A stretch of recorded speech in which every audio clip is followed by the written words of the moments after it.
Сәлеметсіздер ме? Бүгінгі өтетін тақырыбымыз 19 ғасыр тіл біліміндегі ағымдар.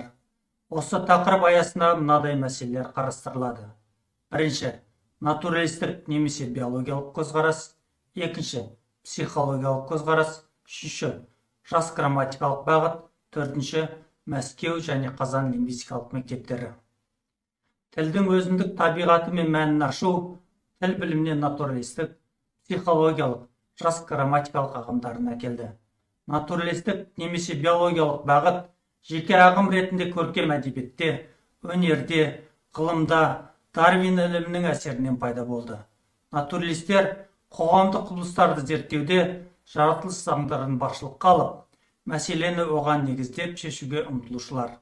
Аугуст Шлейхер салыстырмалы тарихи тіл білімінде тіл философиясын қалыптастырушылардың үнді Еуропа ата тілді тілдердің типологиялық ұқсастығы мен генеалогиялық бірліктерін талдаушылардың бірі. Оның натуралистік көзқарасы лингвистикалық салыстырмалы зерттеу, неміс тілі, Дарвин теориясы және тіл білімі еңбектерінен көрінеді. Ғалым тілді табиғи организмдер сияқты басқаларға тәуелсіз, өз бетінше өмір сүреді. Туады, өседі, қартаяды, жаратылыс заңына бағынады дейді. Шлейхердің философиялық келесі тұжырымы тілдің мәніне байланысты. Ол тілдің негізгі қызметі ойды қалыптастырып, жарыққа шығару. Тіл дегеніміз дыбысты ойлау дейді. Ғалым тілдегі өзгеріс адам еркіне тәуелсіз, өзіндік заңы бойынша іске асады. Сондықтан ол биологиялық организмдер тобына жатады. Тілдік өзгерістер тарихқа дейінгі, тарихтан кейінгі деп екіге бөлінеді. Тілдің тарихқа дейінгі өзгерісі, оның дамуы тарихы болады.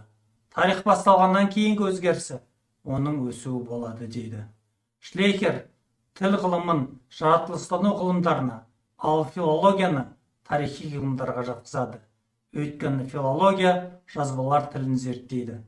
Ғылымда Шлейхер еңбектері мен компаративистиканың бірінші дәуірі аяқталады деп есептеледі.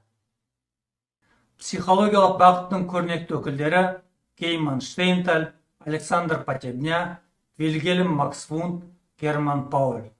Олардың ой пікірлерін басын біріктіретін ортақ концепция тіл мәселелерін шешуде психологиялық қағидаларды басшылыққа алу.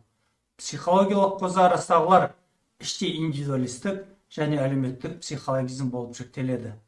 Индивидуалистік психологизмнің өкілі Герман Пауль тілдік құбылыстардың барлығын жеке адамдардың сөйлеу және психикалық ерекшеліктеріне, олардың ой санасындағы өзгерістерге тәуелді етеді. Индивидуалистік психологизм тілдің қоғамдық мәнін жоққа шығарады. Жалпы халық тілі, бір тұтас ұлт тілі деген жалған сөз. Тіл жеке индивидумдікі. Индивидум тілін зерттеу арқылы тұтас халықтың, ұлттың рухани өмірінің заңдылығын ашуға болады деп қарайды. Әлеуметтік психологизм өкілдері тіл әлеуметтік, оны туғызушы да, қолданушы да халық, қоғам дейді. Көрнекті өкілі Гейман Штейнталь.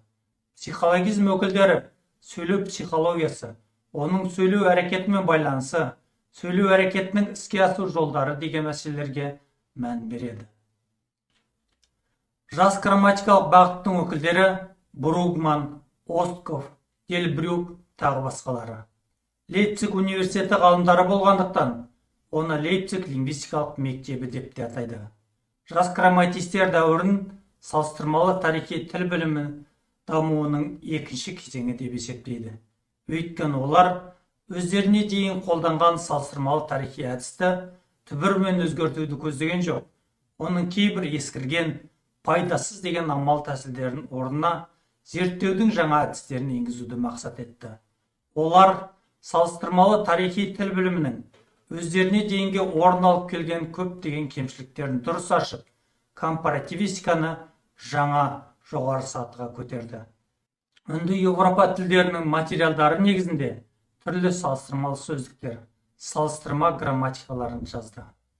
Аталған бағыттың кемшіліктері: бірінші, жас грамматистер тілді туғызатын, дамытатын жеке адамдар дегенге сүйеніп, тіл білімінің теориялық негізі индивидумдар психологиясы, Лингвистиканың міндеті индивидуумдар тілін зерттеу деді. Екінші, тілдің құрамдық бөлшектерін бір-біріне байланыссыз жеке талдаушылыққа бұйырды. Үшінші, сөйлеу тілі фактілеріне сүйену керек деген қағиданы берік ұстап, жазба тіл дәстүріне жеткілікті мән бермеді. Төртінші, тілдің өзіндік ішкі даму заңына, фонетикалық заң мен аналогияға шешуші мән беріп, тілдік құбылыстарға экстралингвистикалық жайттардың тигізетін әсерлерін ескерусіз қалдырды. Мәскеу лингвистикалық мектебін 19 ғасырдың 70-80 жылдары Мәскеу университетінің ғалымдары қалыптастырды. Көрнекті өкілдері Фортунатов, Шахматов, Пешковский тағы басқалары. Олар негізінен Лейпциг жас грамматистердің Ресейдегі қолдаушылары болды. Бұлардың концепциялары көп жағдайда психологизм қағидасына негізделді. Тілдің фонетикалық заңын өз дәуірлерінде әрдайым есепке алып отыруына ерекше мән берді. Қазан лингвистикалық мектебінің өкілдері Бадуин де Куртене, Крушевский, Богородицкий. Олар жас грамматистердің ізімен индивидуалдық психологизмді қолдады. Ақиқат бар тіл, индивидуумдар тілі. Дегенмен тілде даралықпен бірге жалпылық та болады. Бұл екеуі бірлікте дейді. Сөйтіп, ғалымның психологизмі индивидуалдық қана емес, әлеуметтік психологизмді болып шығады. Қазан лингвистикалық мектебі жас грамматизм ізімен тілдің тарихын зерттеуді бірінші орынға қоя отырып, екінші жағынан тілдің жүйесін зерттеуге де көңіл аударады. Бадуин де Куртене фонема мәселесіне ерекше назар аударады.